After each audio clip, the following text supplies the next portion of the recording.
felt it your entire life, that there's something wrong with the world. You don't know what it is, but it's there, like a splinter in your mind, driving you mad.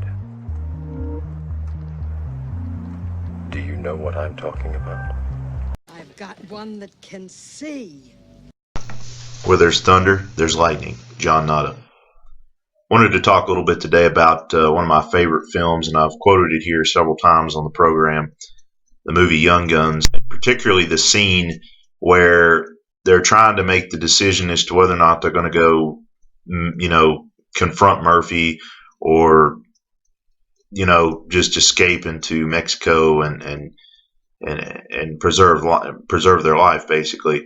And on the one hand, you have Chavez, who's kind of wanting to leave the group and go off, and isn't interested in confronting Murphy.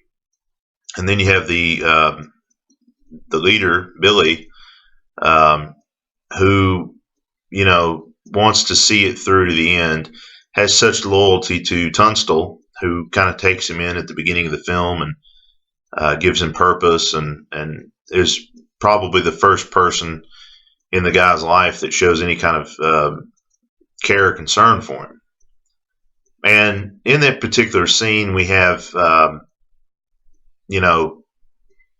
Charlie Bowder. He's kind of confused as to whether or not he wants to go with Billy or Chavez. And then you got Dirty Steve, who says nothing. And in the scene, of course, it's all about how pals stick together. If you've got 3 or 4 friends, then you've got yourself a tribe. And if any one of those friends walks away from that kind of sacred bond, well, then the sacred hoop is then broke. So eventually, of course, they decide to they come together for one purpose against Murphy. And there's a line in there where Billy says, well, Steve doesn't have a whole lot to say. He understands the meaning of the word pals. And that's something that maybe has always been a problem. I think social media, to a degree, has made it a lot easier to discard people. And, of course, social media is all about having this polished image. And one thing I can say for certain is when I came away from Facebook and all that stuff, because I used to do I did the whole online dating thing off and on, and I met a few people here and there off there, and dated 1 or 2 of them. And then I did the Facebook thing. Initially when it came out, of course, I was in college at the time when it came out, and I didn't have any interest in getting on there. Of course, it was a pretty new, I don't want to say it was a new concept, because MySpace had been out for years, and I didn't really particularly have any interest in being on it either. But when Facebook came out, it was kind of one of these things where, people would really pressure people into getting one, because everybody has a Facebook. Everybody has one. Anybody who's anybody has one. So, and I've not had Facebook for quite some time now. I was on it off and on. I would be on there for. I never. As time went on, I was never able to be on there for more than maybe 2 or 3 months or 4 months before I was just absolutely just bored with the thing and disgusted with the thing. And the thing is that, while I was on there, I heard from people that I went to school with, to college with, that I was in the military with, and we bantered back and forth here and there. But none of those people, none of them, in fact, since I've, not been on there, have ever picked the phone up or anything to see how I was or what was going on in my life. And to be fair, I haven't picked the phone up either to see what was going on in their life. A lot of people use the argument of, using Facebook and social media and things to keep in touch with family and friends and all that. But I think really that's just an excuse, because that's not really what people are really using it for. It's just it's an excuse to allow people to be lazy about friendships and relationships, and never have to really cultivate any kind of real intimacy with anybody. It creates a barrier. And And that's kind of, what that scene is about for me. Just this whole idea that, if we're really honest with ourselves about the state of things, about where we're at in life, most of us, if we really take stock of things, maybe only have two or three people that we can really count on and really know are going to be there for us and really are going to listen to what we have to say. And for me, one of those is a guy I went to college with many years ago. I mean, I still hear from him to this day. And what's funny is that none of our communication or socialization ever took place on Facebook. I mean, we both had it at one time. I think he still has one, but I don't believe he ever goes on it. But I mean, at least once a month, he'll pick a phone up and call me, or I'll pick a phone up and call him, and we'll send each other, gifts here and there. We see things that the other person is interested in or might like, or send a holiday card or whatever the case may be. The other person being a guy that I went to his congregation for about 2 or 3 years solid, and we were really good friends outside of the congregation, and have a lot of similar interests and intellectually on the same level. So, and again, this is somebody that he doesn't even have a Facebook, and yet at least once every 2 or 3 weeks I'll get a call from him and vice versa. So, and I just, I think I've said this on the program before. I've met so many people in my life throughout the different stages of life, and yet the vast majority of them have come and gone like a wisp in the wind. Again, a lot of my social network and support and stuff comes from those friends that I mentioned, and then just family.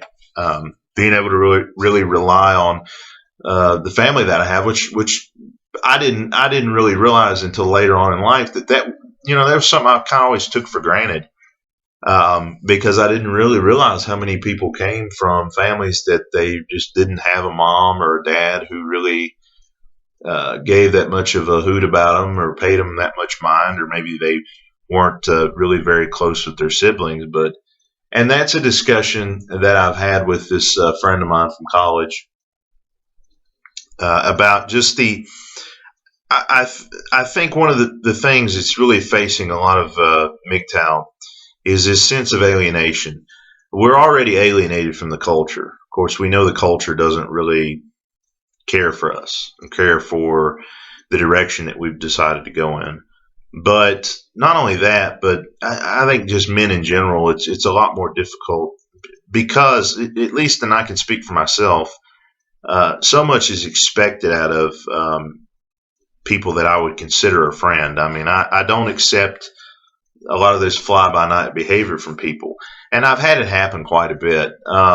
Particularly, it's been with women, but there's a lot of these people that I have really went and been over backwards for and went to bat for, and had just been insulted and disregarded time and time again, and yet all is forgiven.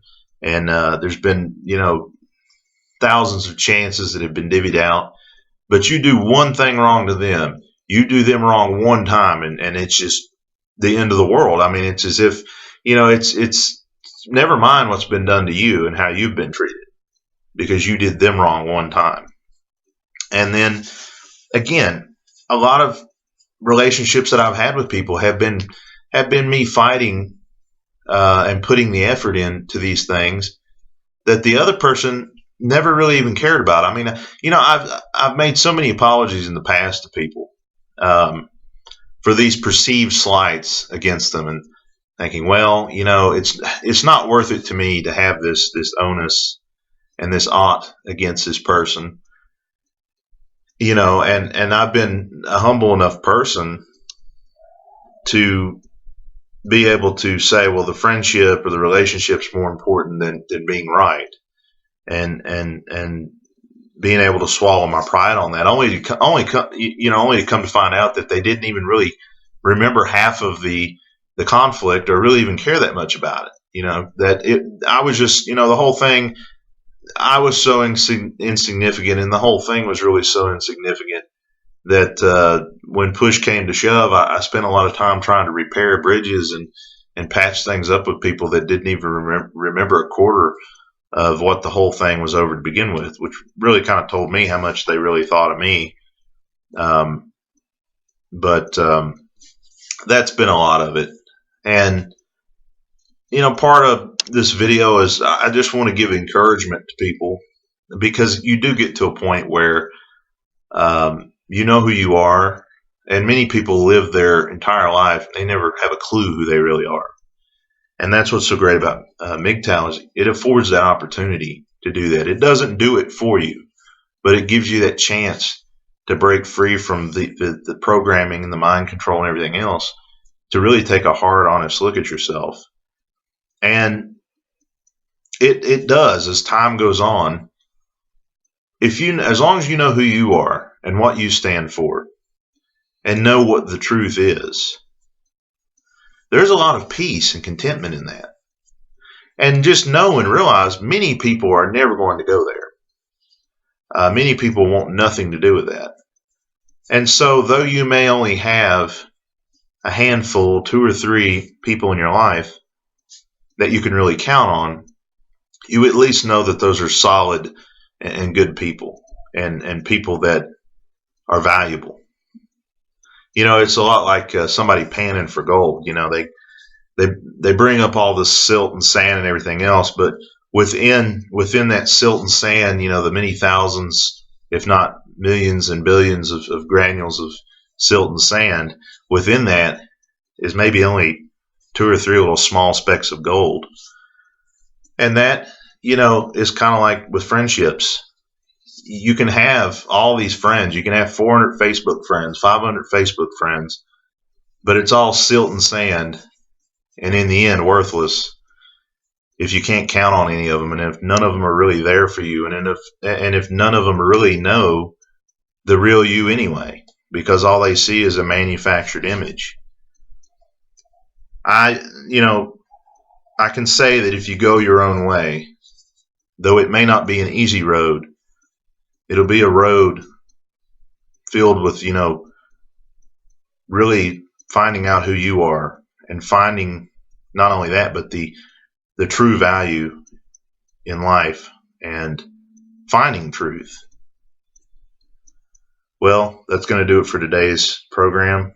As always, you're free to do as you're told.